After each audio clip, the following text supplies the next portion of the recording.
Welcome to Cook Vegan, everyone. Today you're going to learn how to make a chickpea scramble all the way from the USA. Today I'm so happy to have with me Emily Irwin, who is a registered, watch this, a registered nurse who is studying to be a holistic nutritionist and is an influencer in her own right. She has got an Insta account with 5,000 followers, plus she is a food blogger, plus she's got her website and so much more. So I'm going to let her explain exactly what she's doing, why, and tell us more about her love for veganism and all that is plant-based. Hi, Emily. Welcome to Cook Vegan YouTube channel. Hi, thanks so much for having me on here. So today I'm going to be making a chickpea scramble. I started sharing vegan recipes a little while back. I kind of made the transition into that sort of diet because I was doing a lot of research into the benefits of it. I was seeing a lot of correlation between, eating animal products and chronic disease and things like that. And when I first transitioned to being a vegan, a lot of the questions I was getting was like, what are you going to eat as a vegan? What kind of recipes are there that you can make? So I created this platform to kind of share all the things that I was making and kind of create a really easy breakdown so people could do the same thing at home, whether or not they're vegan. Oh my goodness, so really similar to my philosophy behind Cook Vegan. So we've covered, you're in America doing it, I'm in Europe doing it, I love it. So yeah, it's the same thing, exactly the same questions I had where people just thought I was flicking around a bit of kale for lunch, but actually I was eating these wholesome meals that were so delicious and nutritious. And that's amazing. So I just want to let everyone know, Emily, you can find her on Insta. Her Insta account is Plant Powered RN. Yep, is that right? But plant without the A. Okay, perfect. Anyway, we'll put the link below. And if you have any questions, you know where to type them. And don't forget to subscribe to Cook Vegan. So Emily, without further ado, let's see this chickpea scramble. I'm so interested. Okay, so to start, I've preheated the pan, so it's on high heat right now. I'm just going to start by adding a tablespoon of olive oil, about half a teaspoon of, you can use minced garlic. I'm a little bit lazy when it comes to garlic, so I've got this can of pre-chopped stuff. It's not as strong, so I use a little bit more. If you're using minced garlic, I would use maybe a quarter teaspoon. So I'm just going to add those two to the pan right now.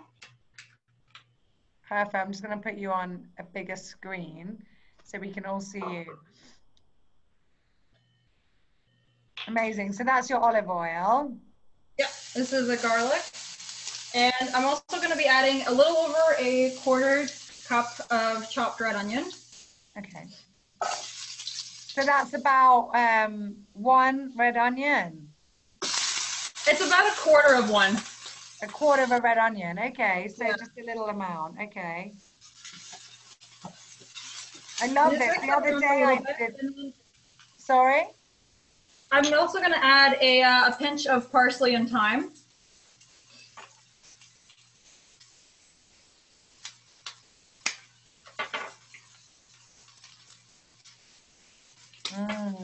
All the herbs. And just heat this on high for a few minutes to just kind of brown the garlic and the onion.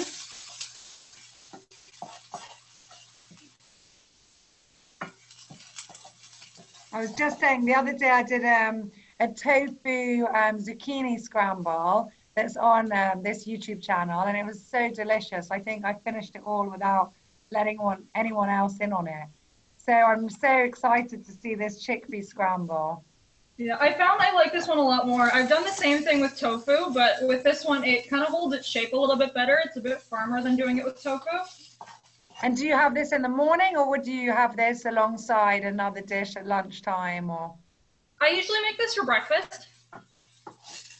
It's one that you can make too and store, so you can kind of meal prep it ahead of time and have it throughout the week if you're not someone who likes to cook a more, intricate meal in the mornings when you've got to go to work and things like that. Mm-hmm.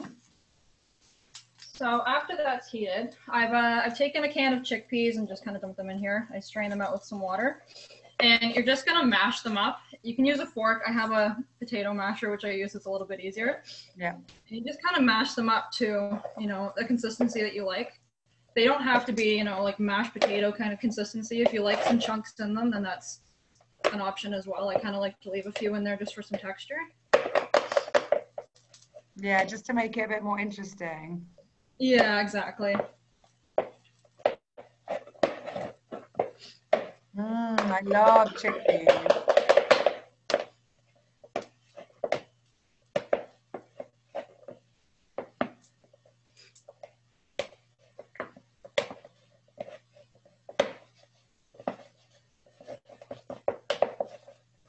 And of course, for those who are watching, everybody knows beans are a really vital part of any diet. Whether you're vegan or not, you really should try and get beans in as many times as you can, really. Try and add them to as many meals as possible.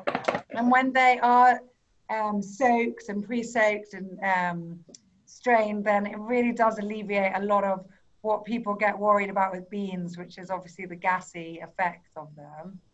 And I would say, I don't know about you, Emily, but as you do transition and your body gets more and more used to having them, then you don't get really bloated after having them because your body is more ready. Yeah, I guess a little bit easier to handle after you've eaten them for a while.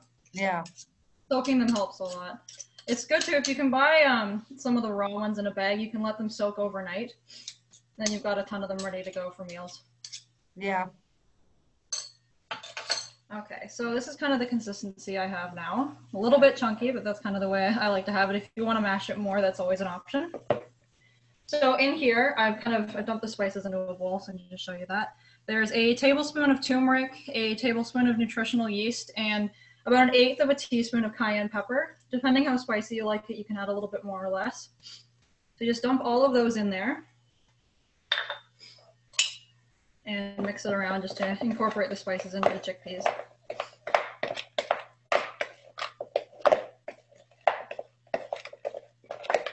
It's already so healthy. I love the turmeric. It's great for this, and it adds that nice kind of yellow color too. If you're using this as kind of a replacement for scrambled eggs, this is a great way to kind of add that aesthetic appeal. Definitely. And also the nutritional yeast gives it that kind of dairy texture and flavor as well. That's kind of what it looks like all mixed together. So now that the garlic and the onions have browned a little bit, I'm just going to dump this entire bowl into the pan. Okay. So you don't add any liquid with that, no plant-based milk or anything? No.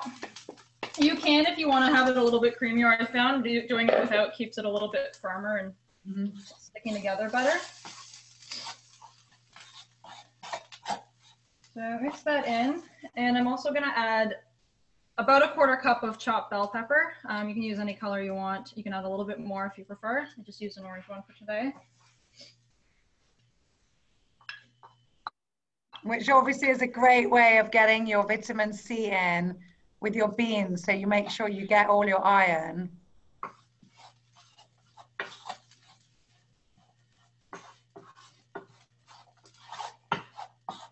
So once everything's in the pan, you just kind of stir around, heat it for a few minutes just to let that all cook.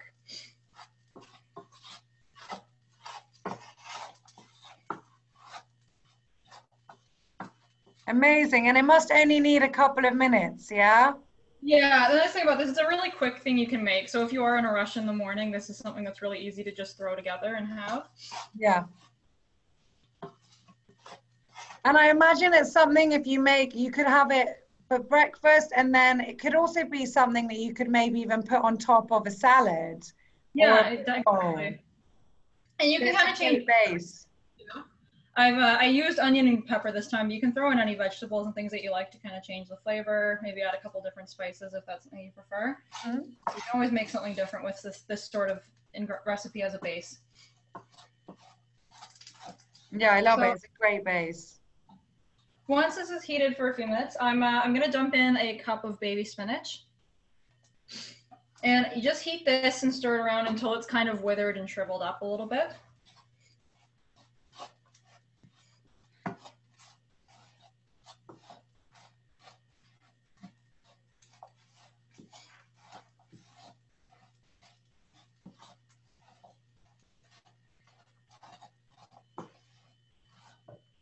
I can almost smell it. One thing I love about cooking with different spices, you can always fill the house with the smell of the food that you're making. Absolutely, absolutely. And while that's cooking, why don't you tell us a little bit about what was your like trigger point that made you go vegan? I know you said you were doing your research, but there had to have been like a moment where you thought, actually, you know what, I'm gonna take that step. So it's been kind of a long journey for me, kind of figuring out what I wanted to do nutrition-wise. When I was in university, my eating habits were garbage, to say the least. I was eating really poorly, just not taking care of myself at all, not doing any exercise, and I was really not feeling good. I was sick a lot, and just wasn't really happy about the decisions I was making as far as my food went. And so I had some friends kind of help me and kind of did some research on my own to try and look a bit more into nutrition and how, it affects the way we feel. And so I started making some changes, trying to incorporate more vegetables and things like that, and just trying to eat a healthier diet, because what I was eating was a lot of just prepackaged foods that really didn't have a lot of nutritional value.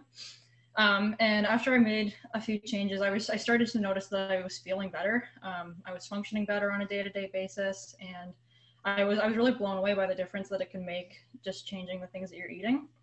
So over the past few years, I've kind of, slowly changed my diet here and there as I learn new things.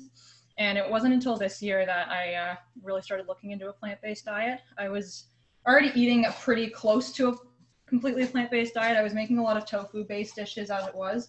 I didn't eat a ton of meat or dairy, so it wasn't a big transition to make at the time. But after doing that kind of extra research and really seeing the difference that it can make, I decided to just kind of go for it and cut everything out and see. And I felt really good after making the change, so I haven't looked back after that. And then I've just started sharing the recipes that I've been making to, give Amazing. other people. And from your social media accounts, I can see that you're quite into your fitness as well. Yeah, and that kind of went hand in hand with me changing my diet. As I started to feel better, it kind of was something I was more capable of doing. Yeah. And I started my account originally just for my own accountability. It wasn't for any sort of sharing purposes. I was kind of just posting things that I was doing to kind of keep me on track and keep me accountable for what I was doing. And over the years that I've had it, it's kind of grown and morphed into what it is now. Amazing, amazing.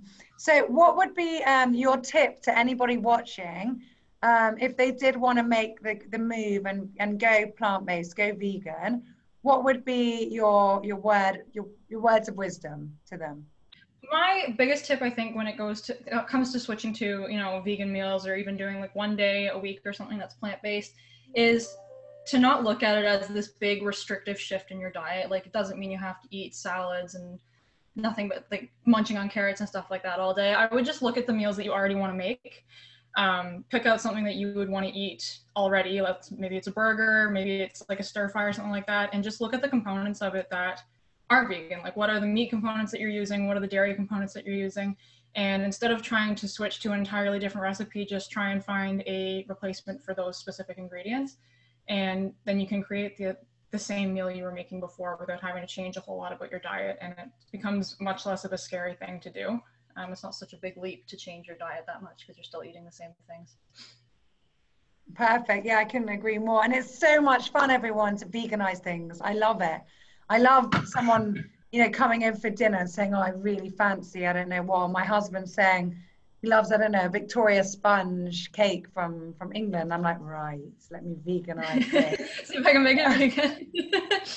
I'll show you this too, because it's actually all done cooking. So that's what it looks like when it's all finished. Wow, yummy. And it actually doesn't look that different from my chickpea curry, because it's very similar what I put in my curry, but I just put coconut cream as well. Mm-hmm. But I love it. It's a drier. I'd love to. Yeah, it's a nice breakfast, as you said, something for breakfast, maybe on toast. And then also, I'd love to throw that in a Buddha bowl or with a salad. Yeah, it'd be great. I've had it on a salad after I made it the last time. It makes a really great topping. I can imagine. I can imagine. That is so great. So one final question before we log off would be, what would be your like go-to in the kitchen? Like where if someone is wanting to eat more plant-based food or is vegan, what would be a staple I don't know, ingredient that you have in your kitchen that everybody should have that you think? A couple things. Tofu and nutritional yeast have made a big difference. Those are kind of two staple ingredients I use a lot. I've made a lot of tofu-based meals because it's a pretty versatile thing that you can add to a bunch of different recipes.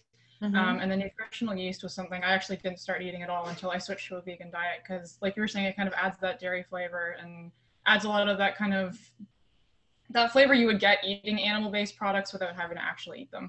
True. And also packed with B12, which, you know, is always good. Great. Okay, Emily, thank you so much for coming on Cook Vegan YouTube channel. Everyone watching, thank you for tuning in, and I hope you've enjoyed this. Don't forget to subscribe to Cook Vegan, and don't forget to push your notification buttons as well. And not only that, don't forget to immediately, once you've seen this, go onto Instagram, look up, I'll say this right, Plant Powered without the A, Plant Powered RN. Go see Emily now and follow her account. And also then you can link from her bio in her Insta account. You can go see her blog and all her interesting recipes and her vegan food journey and be part of that with her. So thanks very much. Thanks so much for having me. Emily, it's been a pleasure. Thank you so much.